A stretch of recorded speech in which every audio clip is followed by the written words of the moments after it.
போன வீடியோவில் வெளிப்படுத்தல் 6வது அதிகாரத்தில் 6வது முத்திரை உடைக்கப்படும் போது யோவான் பார்த்த சில காட்சிகளையும் அது நம்மளுடைய வாழ்க்கையில் என்ன செய்தியை கற்றுக் கொடுக்கிறது அப்படிங்கிறத பார்த்தோம்.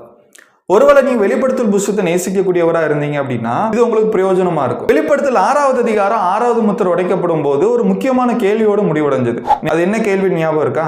ஆட்டுக்குட்டியானவருடைய கோபத்துக்கு முன்னாடி யார் நிலை நிற்க முடியும்? இந்த கேள்வியோட முடிவடைந்தது. அதாவது இயேசு கிறிஸ்துனுடைய உக்கிரமான கோபத்துக்கு முன்னாடி எந்த மனிதனால நிற்க முடியும்? நீரோவா, டொமோஷியனா, இல்ல இந்த பூமியில் இருக்கக்கூடிய எந்த ராஜாக்கள், எந்த தலைவர்கள் இயேசு கிறிஸ்துனுடைய கோபத்துக்கு முன்னாடி நிற்க முடியும் அப்படிங்கிறத பார்த்து வெளிப்படுத்தல் 7வது அதிகாரத்துல 9 வசனத்துல இதுக்கான பதில சொல்லியிருக்கார். இயேசு கிறிஸ்துனுடைய கோபத்திலிருந்து யார் தப்பித்துக் கொள்ள முடியும் அப்படின்னா, யார் தப்பித்துக் கொள்ள முடியும்? தேவனுடைய பிள்ளைகள், இயேசுனுடைய இரத்தத்தால் கழுவப்பட்டவங்க. இவங்க இயேசு கிறிஸ்துடைய கோபத்துக்கு முன்னாடி இருந்து தப்பித்துக் கொள்ள முடியும். வெளிப்படுத்தல் 6வது அதிகாரத்துல இயேசு கிறிஸ்து தேவனுடைய கரத்துல இருந்து புஸ்தக சொல்ல வாங்கி 6 முத்திரைகளை உடைச்சிட்டார். இந்த 6 முத்திரைகளும் முதல் நூற்றாண்டுல வாழ்ந்துட்டு இருந்த சபையாருக்கு போக வேண்டிய செய்திகளா இருந்தது. தேவன் ரோம ராஜ்யத்தை நியாயத்திருக்கிறதுக்காக என்ன செய்ய போறாரு அப்படிங்கிறத முதல் நூற்றாண்டுல வாழ்ந்துட்டு இருந்த சபையாருக்கு தெரியப்படுத்துறதா இந்த முத்திரைகளுடைய நோக்கமாகவே இருந்தது. இப்போ உண்மையா 7வது முத்திரை உடைக்கப்படும். ஆனா 7வது முத்திரை உடைக்கப்படாம வெளிப்படுத்தல் 7வது அதிகாரத்துல கிறிஸ்தவர்களை உற்சாகப்படுத்துறதுக்கு ஒரு முக்கியமான செய்தி அங்க சொல்லப்படுது. இது முதல் நூற்றாண்டுல வாழ்ந்த கிறிஸ்தவர்கள் மற்றும் உற்சாகப்படுத்தாம நம்மளையும் உற்சாகப்படுத்தக்கூடியதா இருக்குது. வெளிப்படுத்தல் 7வது அதிகாரத்துல நம்மளை உற்சாகப்படுத்துறதுக்கு, நம்மளை பலப்படுத்துறதுக்கு, நம்மளை தைரியப்படுத்துறதுக்கு இயேசு கிறிஸ்து என்ன செய்தியை வச்சிருக்காரு? யோவான் எதை பார்த்தாரு? அதனால நமக்கு என்ன பாடம், என்ன செய்தி பார்க்கலாங்களா? வெளிப்படுத்தல் 7வது அதிகாரம் 1வது வசனம். இவைகளுக்கு பின்பு பூமி 4 திசைகளிலும் 4 தூதர்கள் நின்று பூமியின் மேலாவது, சமுத்திரத்தின் மேலாவது, ஒரு மரத்தின் மேலாவது காட்சி அடையாதபடிக்கு பூமியின் 4 காட்சிகளை பிடித்திருக்க கண்டேன். இங்க யோவான் எதெல்லாம் பார்க்கிறாரு? பூமியினுடைய 4 திசையில 4 தூதர்கள் நின்று 4 காட்சிகளை பிடித்திருக்கிறத பார்க்கிறார். இந்த இடத்துல 4 அப்படின்னு வருது இல்லையா? நேரடியான அர்த்தம் இல்ல, இந்த நம்பருக்கு பின்னாடி ஒரு அர்த்தம் இருக்கு. வெளிப்படுத்தல் 6வது அதிகாரத்துல 6வது முத்திரை உடைக்கப்படும் போது இயேசு கிறிஸ்துனுடைய உக்கிரமான கோபத்தை பார்த்தோம். பூமியும் சந்திரனும் சூரியனும் என்ன பாடுபட்டது அப்படிங்கறத பார்த்தோம். 4 குதிரைகள் போகும்போது அதனால என்ன தண்டனைகள் போச்சு அப்படின்னு பார்த்தோம். அப்போ 6வது அதிகாரம் முழுவதுமே அழிக்கக்கூடிய சம்பவங்களா இருந்துட்டு இருந்தது. தேவனுடைய நியாய தீர்ப்பின் செய்தியா இருந்தது. வெளிப்படுத்தல் 7வது அதிகாரத்துல அந்த அழிவு, அந்த தண்டனை கொஞ்சம் நிறுத்தப்பட்டிருக்கு. எதுக்காக நிறுத்தப்பட்டிருக்கு? அது 2வது வசனத்துல நம்ம படிக்கலாம். இங்க பூமியின் 4 திசைகள் அப்படிங்கிறது எதை அடையாளப்படுத்துது அப்படின்னா, பூமிக்கு இருக்கிறது 4 திசைகள்: வடக்கு, தெற்கு, கிழக்கு, மேற்கு. அப்போ இது பூமியினுடைய எல்லா திசையும் காண்பிக்கக்கூடியதா இருக்குது. அடுத்தது 4 தூதர்கள் அப்படிங்கிறவங்க, இந்த 4 தூதர்களுக்கான நோக்கம் இருந்தது. வசனம் 2ல இந்த 4 தூதர்களுமே பூமியை சேதப்படுத்துறதுக்கு அதிகாரம் பெற்றிருந்தாங்க. 4 காற்று அப்படிங்கிற எது அடையாளப்படுத்துது அப்படின்னா, காற்றுக்கு இருக்கக்கூடிய சக்தி என்ன? காற்றுக்கு முன்னாடி காற்று அழிக்கக்கூடியதா இருக்குது. ஒரு புயலோ ஒரு சூறாவளியோ வந்ததுன்னா அதுக்கு முன்னாடி இருக்கக்கூடிய மரம், கட்டிடங்கள் இது எல்லாமே இடிஞ்சு போகக்கூடியதா இருக்குது. அப்போ இந்த பூமியினுடைய 4 காற்றுகள் அப்படிங்கிறது அழிக்கக்கூடிய சக்திகளா இருக்கு. இது புதிய ஏற்பாட்டில் இந்த இடத்துல மட்டும் பயன்படுத்தப்படல, பழைய ஏற்பாட்டில் ஒரு 2-3 இடங்கள்ல பயன்படுத்தப்பட்டிருக்கு. எரேமியா புஸ்தகம் 49வது அதிகாரம் 36வது வசனம். வானத்தின் 4 திசைகளிலும் இருந்து 4 காற்றுகளை ஏலாமின் மேல் வரப்பண்ணி அவர்களை இந்த எல்லா திசையிலும் சிதறடிப்பேன். ஏலாம் தேசத்தில் இருந்து துரத்துண்டவர்கள் சகல ஜாதிகளும் சிதறப்படுவார்கள். எரேமியா புஸ்தகம் 51வது அதிகாரம் 1வது வசனம். கர்த்தர் சொல்லுகிறது என்னவென்றால், இதோ நான் பாபிலோனுக்கு விரோதமாக, எனக்கு விரோதமாக எழும்புகிறவர்களின் மத்தியில் குடியிருக்கிறவர்களுக்கு விரோதமாக அழிக்கும் காற்றை எழும்ப பண்ணி. அப்போ அந்த 4 தூதர்களும் பிடித்திருந்த அந்த 4 காற்றுகள் அப்படிங்கிறது தேவனுடைய அழிக்கும் கருவிகளா இருந்தது. இந்த பூமியின் மேல தேவன் கொடுக்கக்கூடிய தண்டனைகளை இது அடையாளப்படுத்தக்கூடியதா இருக்குது. 2வது வசனம் பாருங்க. ஜீவனுள்ள தேவனுடைய முத்திரை கோலை உடைய வேறொரு தூதன் சூரியன் உதிக்கும் திசையிலிருந்து ஏறி வர கண்டேன். அவன் பூமியையும் சமுத்திரத்தையும் சேதப்படுத்துகிறதுக்கு அதிகாரம் பெற்ற அந்த 4 தூதரை நோக்கி.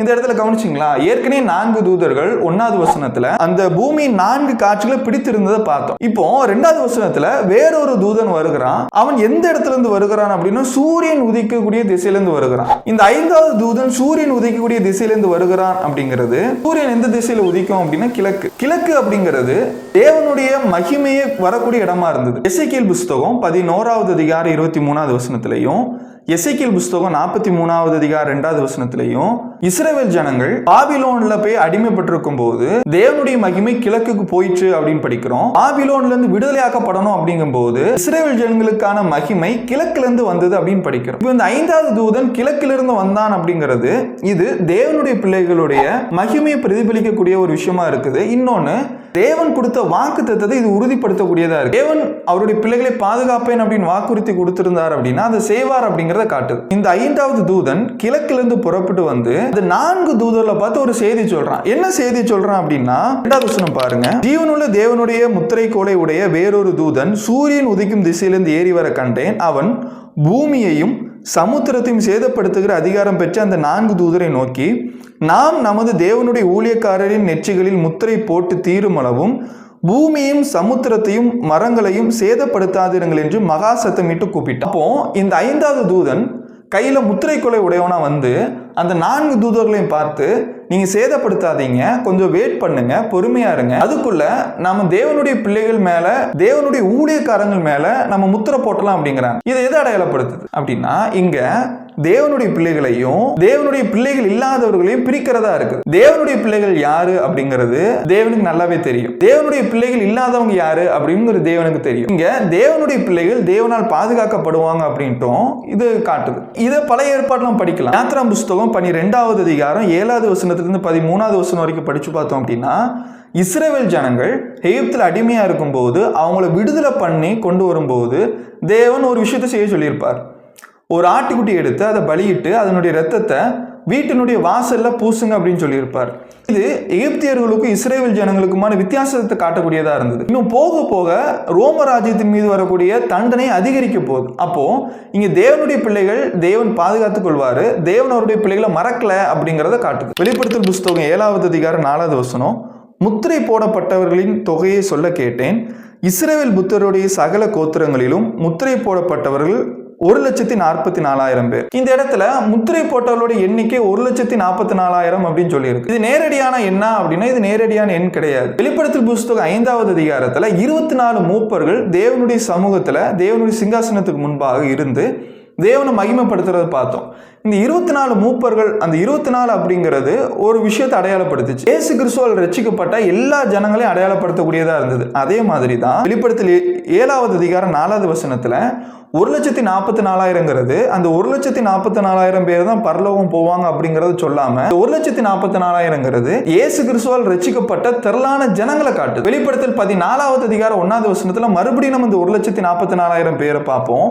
இந்த 1,44,000 பேர் தங்களுடைய விசுவாசத்தை காத்து கொண்டவங்களை அடையாளப்படுத்துது. இதே அதிகாரம் வெளிப்படுத்தல் 7வது அதிகாரம் 9வது வசனத்துல, இவைகளுக்கு பின்பு நான் பார்த்தபோது இதோ சகல ஜாதிகளிலும் கோத்திரங்களிலும் ஜனங்களிலும் பாசைக்காரிலும் இருந்து வந்ததும் ஒருவனும் எண்ணக்கூடாததுமான திரளான கூட்டமாகிய ஜனங்கள் வெள்ளை அங்கியை தரித்து தங்கள் கைகளில் குருத்தோலை பிடித்து சிங்காசனத்துக்கு முன்பாகவும் ஆட்டுக்குட்டியானவருக்கு முன்பாகவும் நிற்க கண்டேன். நீங்க 1,44,000 9வது வசனத்துல திரளான ஜனங்கள், எண்ண முடியாத அளவுக்கான ஜனங்கள் இயேசு கிறிஸ்துக்கு முன்னாடி நிக்கிறத பாக்குறாரு. அப்போ இந்த 1,44,000 இயேசுவால் ரட்சிக்கப்பட்ட பழைய ஏற்பாட்டிலையும் சரி புதிய ஏற்பாட்டிலையும் சரி இயேசுவால் ரட்சிக்கப்பட்ட உண்மையான தங்களுடைய விசுவாசத்தை காத்துக்கிட்ட தேவனுடைய பிள்ளைகள் அடையாளப்படுத்துது. 5வது வசனத்துல இருந்து 8வது வசனம் வரைக்கும் இஸ்ரவேல் கோத்திரத்தை சொல்லி இந்த கோத்திரத்துல 12,000 பேர் முத்திரை போடப்பட்டாங்க அப்படின்னு சொல்லி மறுபடியும் 12 அப்படிங்கிறது பழைய ஏற்பாட்டிலையும் புதிய ஏற்பாட்டிலையும் முக்கியமான நம்பர். 12 அப்படிங்கிறது 12 கோத்திரம், புதிய ஏற்பாட்டில் 12 அப்போஸ்தலர்கள்.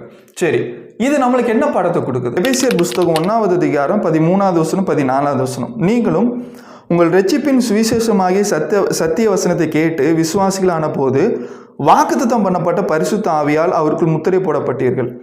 அவருக்கு சொந்தமானவர்கள் அவருடைய மகிமைக்கு புகழ்ச்சியாக மீட்கப்படுவார்கள் என்பதற்கு ஆவியானவர் நம்முடைய சுதந்திரத்தின் அச்சாரமாக இருக்கிறார்.